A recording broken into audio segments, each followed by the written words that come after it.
जय हिंद दोस्तों। दिल्ली पुलिस की स्पेशल सेल और मुंबई की एटीएस ने जैश-ए-मोहम्मद का सरगना मसूद अजहर का 2 आतंकवादी को गिरफ्तार कर लिया है।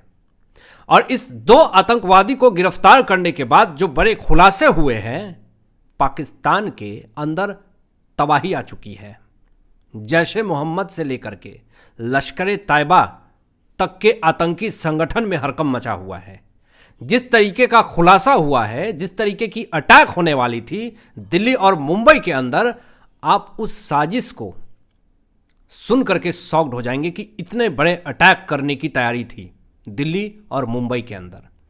ये जो दोनों आतंकी थे जिसको पूरी ट्रेनिंग दी गई थी, ट्रेनिंग दे करके भेजा गया था, और अभी इसकी पूरी जांच चल रही है। इसको महाराष्ट्र से गिरफ्तार किया गया और इसका पूरा प्लान जो था वो दिल्ली और मुंबई में बम धमाका करने का प्लान था। और छोटा मोटा धमाका नहीं, ऐसा धमाका जहां पर इतने बड़े अटैक हो और पूरी क्राउड हो, जहां पर वहां पे बड़ा धमाका करने का पूरा प्लान था। यहां पे उस जैश के 2 आतंकवादियों का नाम बताया जा रहा है, मोसाद अहमद और मोहम्मद हमाद कालरा। इन दोनों आतंकवादियों को गिरफ्तार किया है। दिल्ली की police special cell direct contact में मुंबई की एटीएस से थी, पूरे लिंक मिलाए गए और लास्टली दिल्ली की स्पेशल सेल और मुंबई एटीएस ने मिल करके दोनों आतंकवादियों को जैश के गिरफ्तार कर लिया। अभी जांच में यह भी खुलासा हुआ है कि जो दोनों जैश के आतंकवादी हैं जिनको गिरफ्तार किया गया है, इन दोनों का लिंक पाकिस्तान हैंडलर से जुड़ा हुआ है। एक बड़ी खबर है और इस खबर को जानने के बाद हर कोई शॉक्ड है कि आखिर इतनी बड़ी तबाही कोई सोच भी नहीं सकता है। आप भी नहीं सोच सकते हैं कि साजिश जो है वो टॉय कार जो होता है, बच्चे का खिलौना जो होता है, उसके अंदर बम डाल करके खतरनाक धमाका करने की पूरी प्लानिंग थी।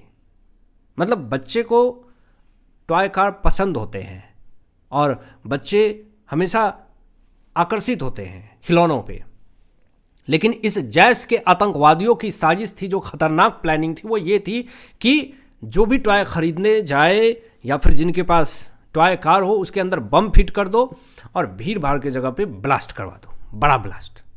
ये प्लानिंग थी, ये खुलासा हुआ है।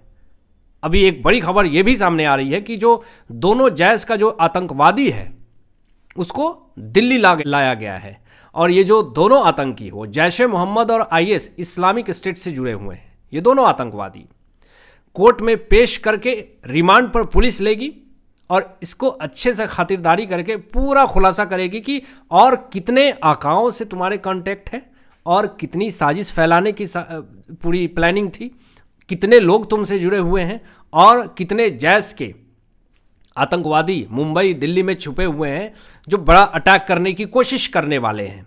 इन सब का खुलासा करो। टॉर्चर जब होंगे तब जाकर के कुछ कुछ सच्चाई सामने आएगी, कुछ लिंक मिलेंगे और फिर जैश आतंकवादियों के कमर तोड़ने की पूरी प्रक्रिया शुरू है दिल्ली के अंदर।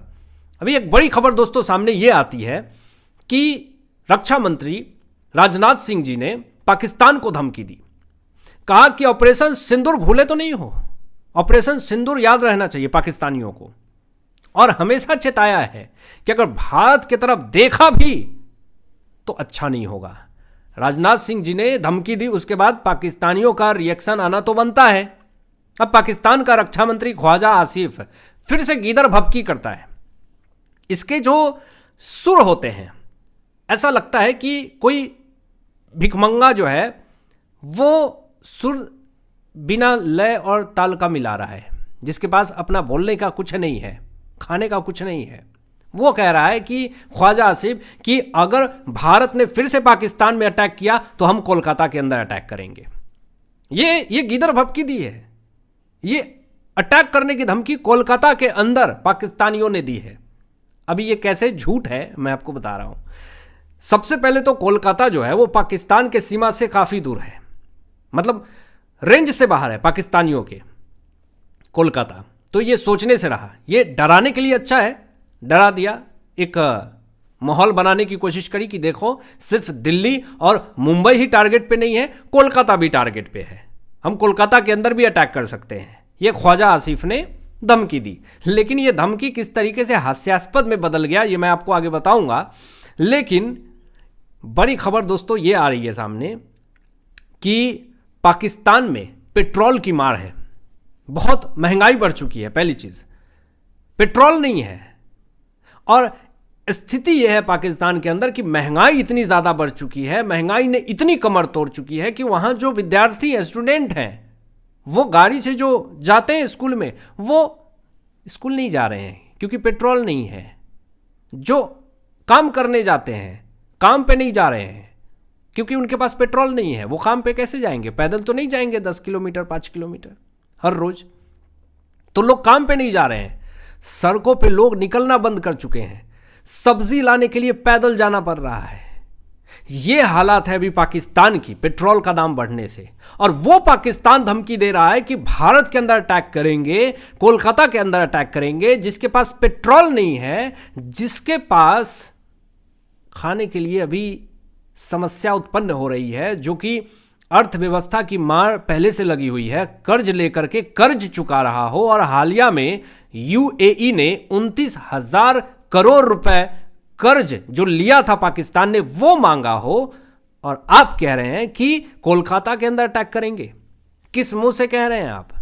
और सबसे बड़ी बात यह है कि अभी पाकिस्तानियों के अंदर हड़कंप मचा हुआ है। रीजन क्या है कि एक तो राजनाथ सिंह जी ने धमकी दी पाकिस्तानियों को, ऑपरेशन सिंदूर को लेकर के अच्छे से याद दिला दिया वो दिन कि बच के रहो।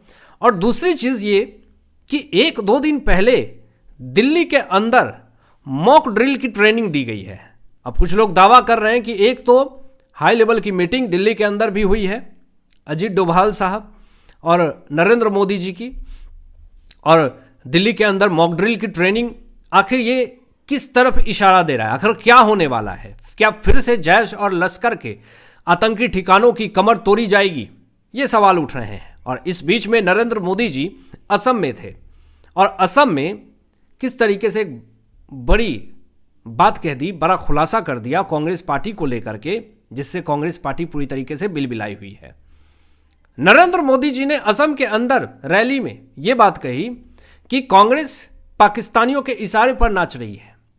ये कांग्रेस के जमाने वाला भारत नहीं है जो अपने पड़ोसी के इशारों पे नाचेगा।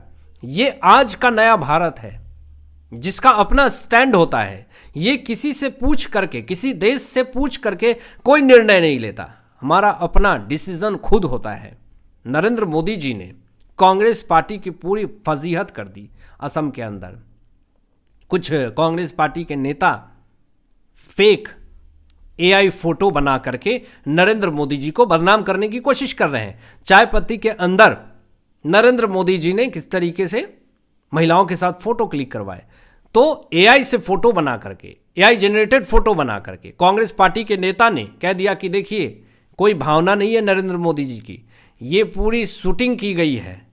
मतलब इतना नीचे कैसे कोई गिर सकता है? एआई जनरेटेड फोटो बना बना करके आप भारत के प्रधानमंत्री को बदनाम करेंगे? ये सच में बहुत ही शर्मनाक है। आपकी क्या राय? इन तमाम विषयों पे अपनी विचार व्यक्त कीजिएगा, और मिलते हैं लेटेस्ट ब्रेकिंग एनालिसिस के बाद। तब तक अपना ध्यान रखें, ख्याल रखें। सत्यमेव जयते। जय हिंद।